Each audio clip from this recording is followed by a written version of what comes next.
The Reconstructionist Radio Podcast Network presents Axe to the Root with Bojidar Marinov, where you get a Christian Reconstructionist perspective on the pressing issues of today.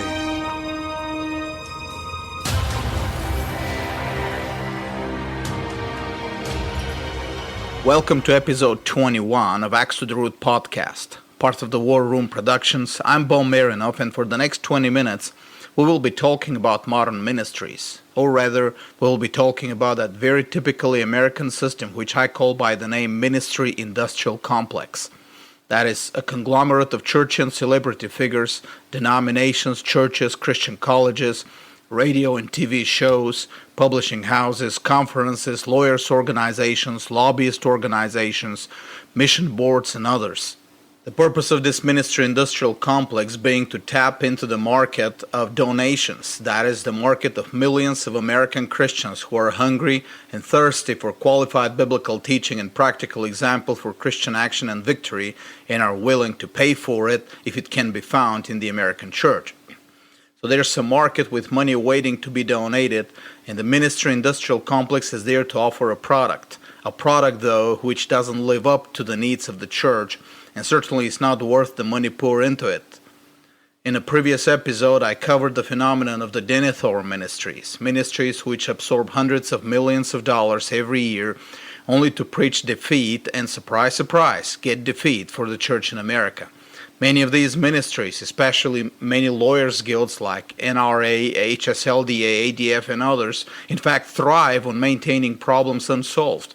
And in many cases, their public initiatives are directed towards creating more legal problems so that the lawyers can keep solving them. We will talk about this strategy in a future podcast. Many of these ministries have nothing new to say, nothing specific to offer, and for most of them, it is unclear if the church would lose anything if they were shut down.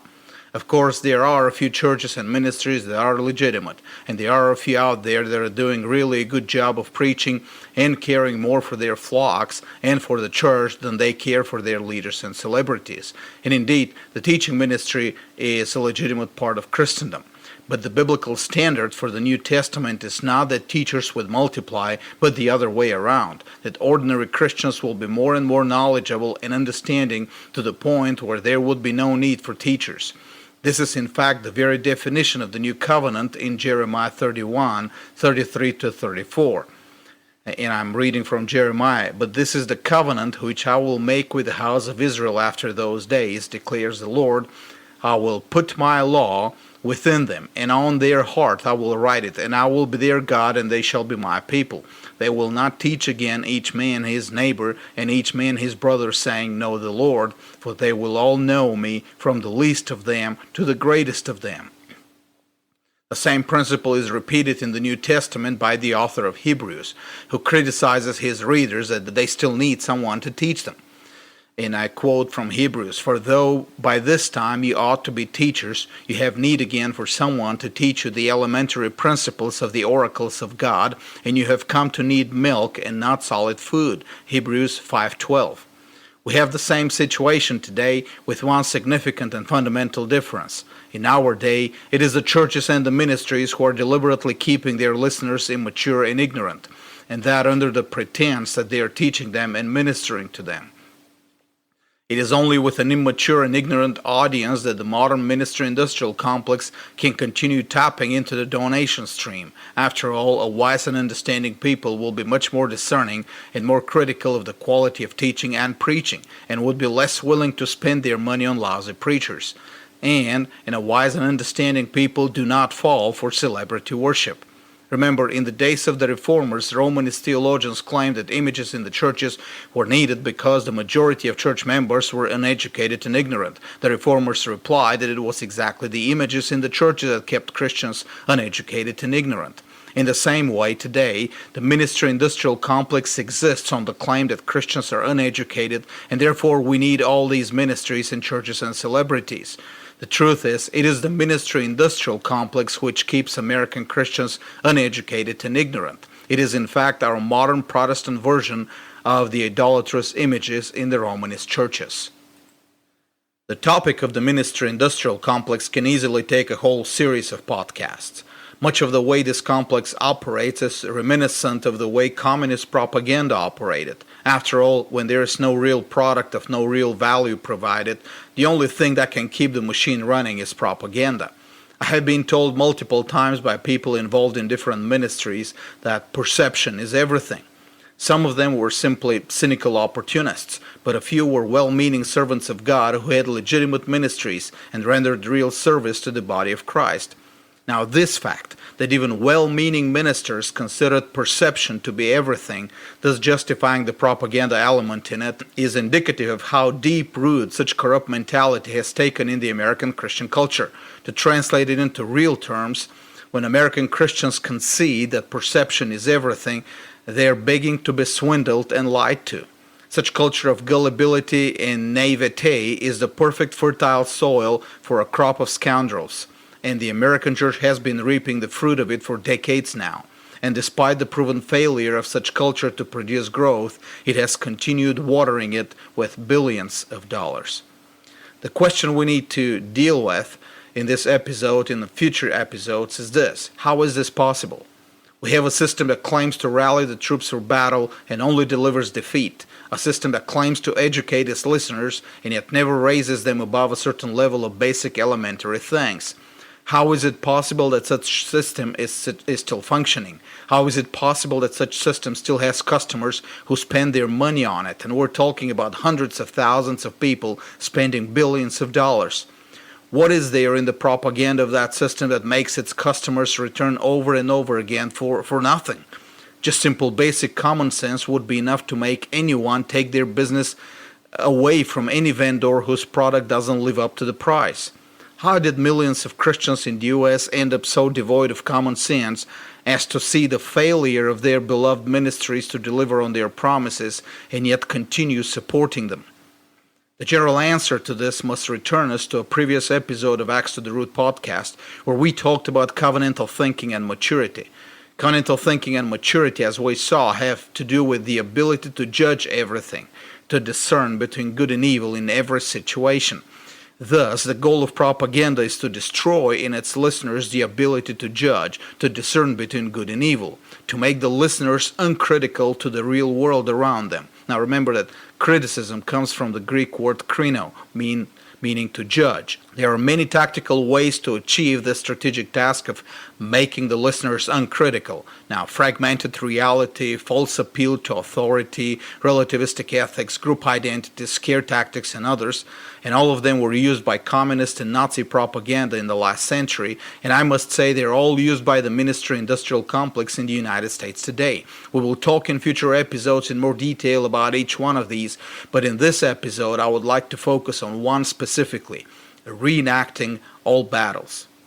If there's a characteristic of true covenant theology that separates it from all the other theologies within or without Orthodox Christianity, it is its focus on the future. I have written and spoken before about this characteristic, so to make it short here, true covenant theology sees the future in history as better than the past. Not just the future beyond history, but the future in history. And future not just in some spiritualized sense, but future as in the total of history, mankind, its society, its economic and intellectual and ethical and judicial and scientific and technological and other development. And all this as the consequence, but also as an integral part of the growth of the gospel. This optimism of the future in history is inherent in the very promise of the new covenant. See, for example, Isaiah 9:7, "Of the increase of his government and peace there shall be no end." It is also inherent in the very nature of the gospel and of Christ's rule in the new covenant. See, for example, 1 Corinthians 15:20-28. A covenant Christian, then, when he is true to the Bible, believes Paul's promise in 1 Corinthians 3:22, namely that the present and the future belong to Christians, and therefore follows Paul's prescription in Philippians 3:13 to forget what lies behind. Since the future in its comprehensive entirety, not just in a narrowly spiritualized sense, is expected to be brighter than the past, a covenant Christian pays really close attention to the present and strives to be faithful to discern good and evil in the present reality. Naturally so, for his actions in the present are what will build that better future. Not that his salvation depends on it. Salvation depends entirely on the grace of God, but that he is committed to strive for that prize Paul talks about in 1 Corinthians 9:24. God will eventually build that better future in history, with or without any specific individual, but it is our duty to strive to be those through whom he builds it. But we will leave the talk about how Christianity invented the concept of the future to another podcast. Now, paganism, as well as the non-covenant theologies within the Christian camp, have no such promise for the future. As a side note, this is the reason for the modern prevalence of pessimistic eschatologies, the loss of covenantal understanding. Since the future then brings no hope to such ideologies, their only anchor of hope is in the past. The past becomes the center of attention, an object of study, emotional longing, and nostalgic feelings. It even becomes an object of ritualized veneration. Even communism, with its pretended atheism and rationalism, was highly liturgical about the past. It had its rituals, and don't you dare not participate in those rituals, and don't you dare fail to stand for the anthem or for the Internationale. Don't you dare fail to honor the memory of the heroes who shed their blood for the ideals of Marx and Engels and Lenin. Communism thus had a pantheon, or a pandemonium rather, of heroes in the past. And where there were none, it made them up. It built their monuments, it made up stories about them, it indoctrinated school children to honor their memory. Any pagan religion not having a gospel message for the future is forced to keep its followers but by making myths about the past. When people talk to you about the power of the myth, this is it. The power to snatch the present and the future away from you and immerse you entirely in the past.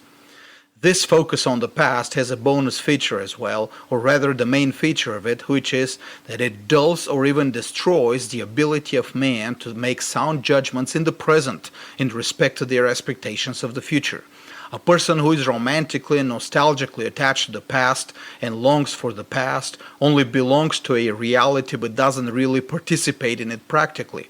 He is passive. He has no interest in proactively seeking justice or even learning how justice is applied to the present world. And it is this feature of the past orientation that is used by the modern ministry-industrial complex. The world of our modern ministries and churches in America is almost entirely dominated by reenacting theological and intellectual battles of the past. Just look at the Reformed churches and ministries who today are a very insignificant portion of the American population. Remember, just 100 years ago, the Presbyterian Church was the dominant cultural influence in America. 99% of the efforts of pulpits, seminaries, ministries, preachers, conferences are spent rehashing over and over again the same theological concepts that we have been perfecting for 400 years now.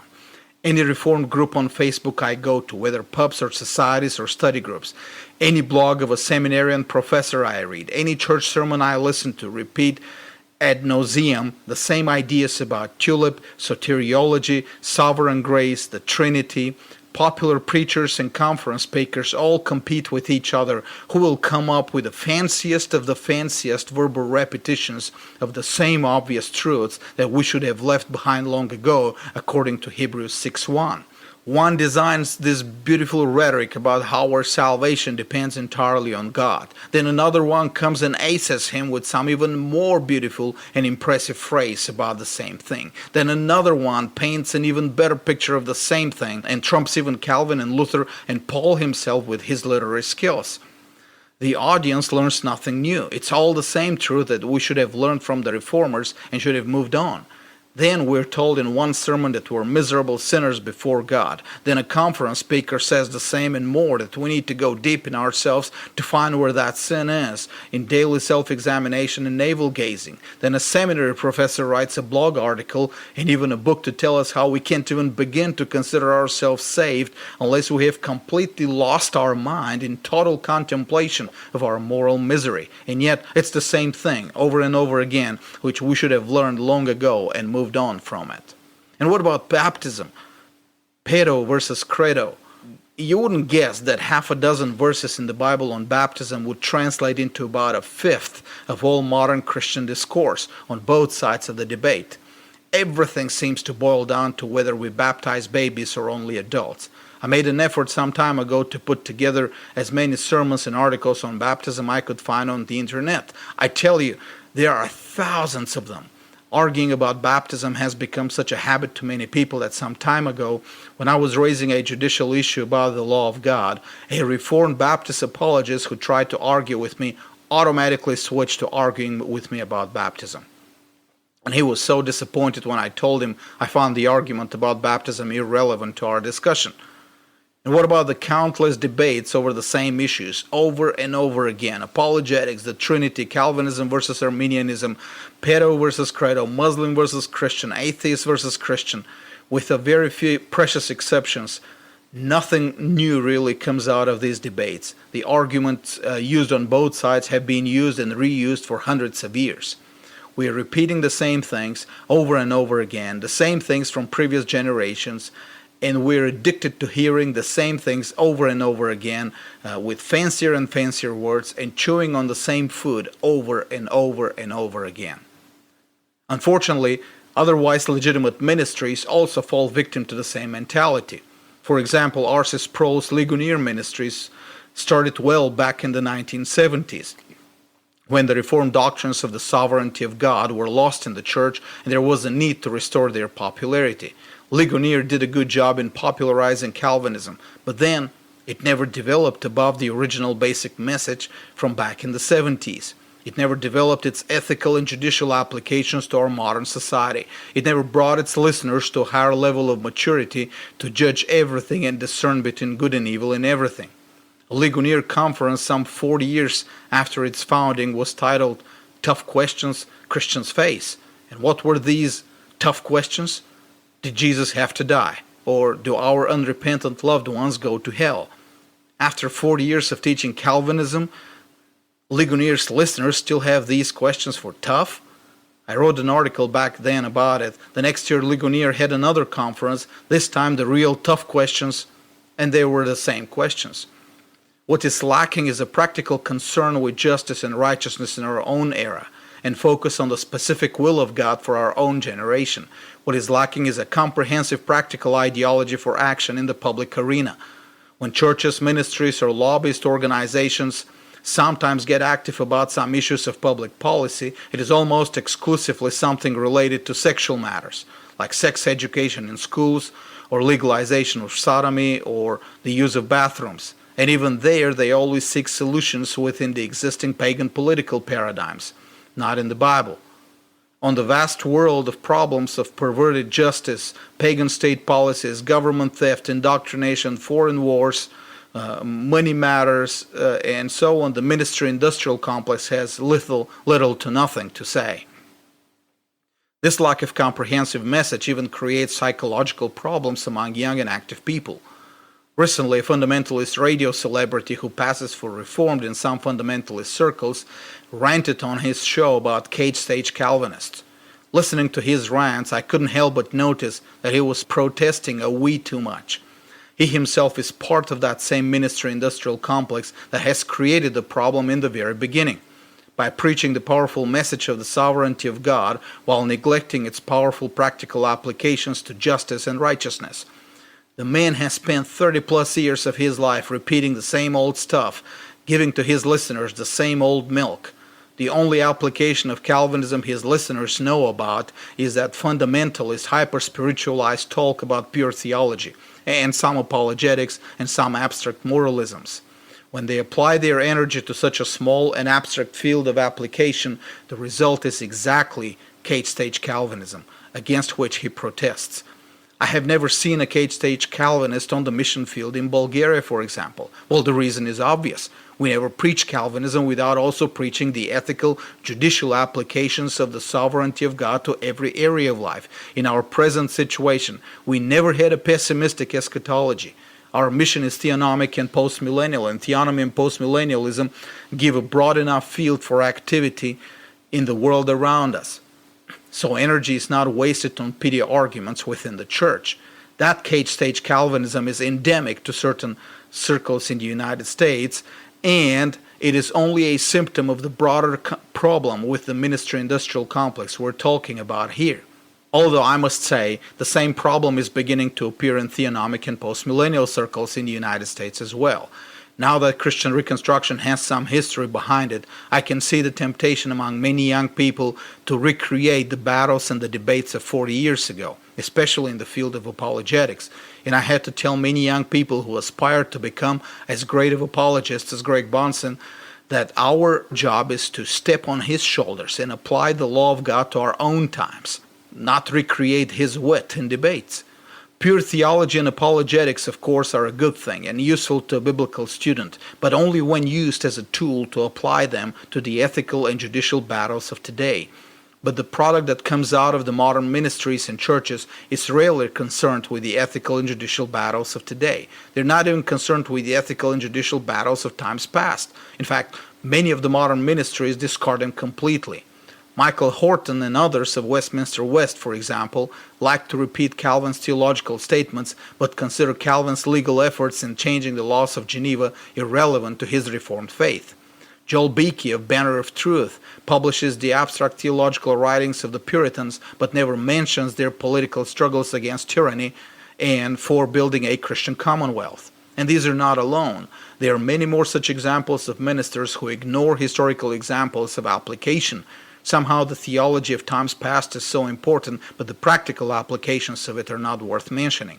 Modern ministries are concerned only with the intellectual and theological battles of times past, but on these battles nothing new can be said. No new arguments can be brought about them. All the books that could be written on issues like the sacraments or salvation or the deep symbolic meaning of the preacher's scholar have already been published, but modern ministries keep repeating them, because keeping a steady focus on the past keeps the listeners from discerning between good and evil in the present and prevents a focus on the future. And this is what keeps the checks coming. The solution to it is obvious. Defund them. Quit sending your checks to ministries who only babble on abstract theological issues and reenact battles from the past. Redirect your giving to ministries who have and preach and teach a comprehensive biblical worldview with ethical and judicial applications to the present and an optimistic view of the future in history. The book I will assign this week is again Herbert Schlossberg's Idols for Destruction. If you haven't read it yet, read it. If you have read it again with special attention on the first chapter, Idols of History. And visit BulgarianReformation.com. Our mission in Bulgaria doesn't reenact battles from the past. It doesn't rely on repeating abstract theological truths. We have been focused from the very beginning on addressing the culture and on providing real biblical answers to real problems in every area of life. Go to BulgarianReformation.com, subscribe to our newsletter, and donate. It's a true ministry deserving of your support. God bless you all. This was a Reconstructionist Radio War Room production. Axe to the Root with Bojidar Marinov. Please visit bojidarmarinov.com and reconstructionistradio.com/Axe to the Root.